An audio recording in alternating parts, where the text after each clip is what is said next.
Hello everyone. मैं Brijmohan Meena English with BM sir में आपका स्वागत करता हूं। फ्रेंड्स, आज हम इंग्लिश के एक महत्वपूर्ण प्रोनाउन इट के बारे में पढ़ेंगे। इट का यूज कहां कहां किया जाता है ये समझेंगे।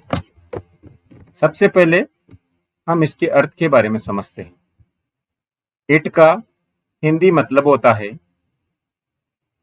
यह, वह, यह बात, यह स्थिति के अनुसार, और कई बार इसका हिंदी में अलग से कोई शब्द नहीं आता। ये केवल अंग्रेजी वाक्य की संरचना पूरी करने के लिए प्रयुक्त होता है। इट का प्रयोग उन चीजों, स्थितियों और संदर्भों के लिए किया जाता है जिनका नाम बार बार दोहराना आवश्यक नहीं होता। किसी वस्तु, थिंग के लिए जब किसी वस्तु का पहले उल्लेख हो चुका हो तो उसके स्थान पर इट का प्रयोग करते हैं। जैसे आई बाउट ए बुक, मैंने एक पुस्तक खरीदी। इट इज वेरी इंटरेस्टिंग, वह बहुत रोचक है। दिस इज ए पेन, यह एक पेन है। इट इज रेड, ये लाल है। जानवरों के लिए इसका प्रयोग किया जाता है जिसका नर और मादा लिंग ज्ञात न हो और बताना महत्वपूर्ण भी न हो। उदाहरण देखिए, आई सा अ डॉग, मैंने एक कुत्ता देखा। इट वॉज स्लीपिंग, वह सो रहा था। दैट इज अ काउ, वह एक गाय है। इट हैज 4 legs, उसके 4 टांगे हैं। किसी छोटे बच्चे, बेबी, चाइल्ड के लिए जब बच्चे का लिंग पता न हो और बताना आवश्यक भी न हो, ऐसी स्थिति में वहां पर ही और सी का प्रयोग न करके इट का प्रयोग किया जाता है। जैसे द बेबी इज क्राइंग, बच्चा रो रहा है।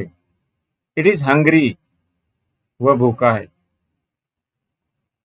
यहां पर इट का प्रयोग किया गया क्योंकि बेबी के बारे में, लिंग के बारे में विशेष जोर नहीं दिया जा रहा है, इसलिए यहाँ ही और सी का पता, ही और सी का यूज न करके उसकी जगह पर इट का प्रयोग किया गया है।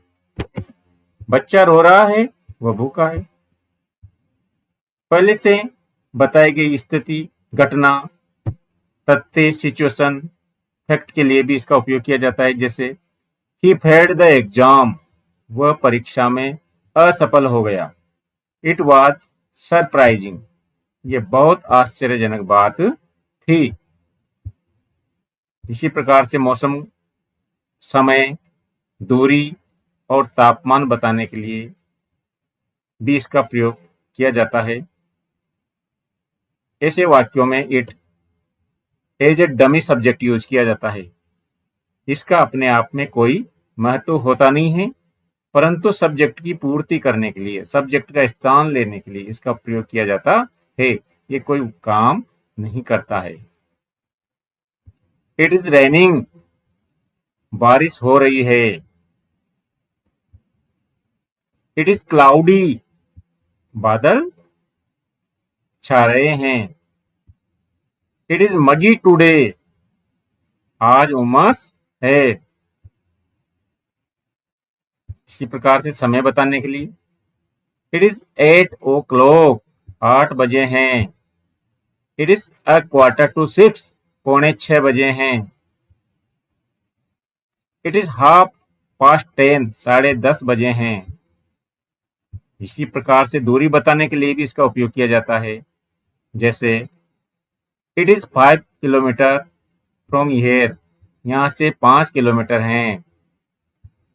इसी प्रकार से टेम्परेचर, तापमान बताने के लिए इसका प्रयोग किया जाता है। It is very hot today, आज बहुत गर्मी है।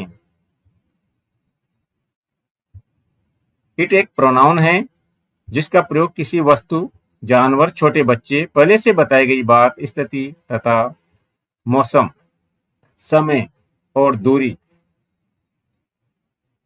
तापमान जैसे अभियुक्तों में किया जाता है। इस प्रकार से आज हमने इट के बारे में समझा कि इट का प्रयोग कहाँ कहाँ किया जाता है। अब इसको पूरा सीखने के लिए आपको कई प्रकार के इसके सेंटेंसेस बनाने होंगे। जैसे कि हम कहें कि आज संडे है, तो वाक्य में क्या आएगा? जैसे कि हम कहें कि आज संडे है, तो वाक्य में क्या आएगा बताओ? It is Sunday today. It is Sunday today, ऐसा आप कह सकते हो। कल शनिवार था, इट वाज सैटरडे एस्टरडे। कल सोमवार होगा, it will be Monday tomorrow.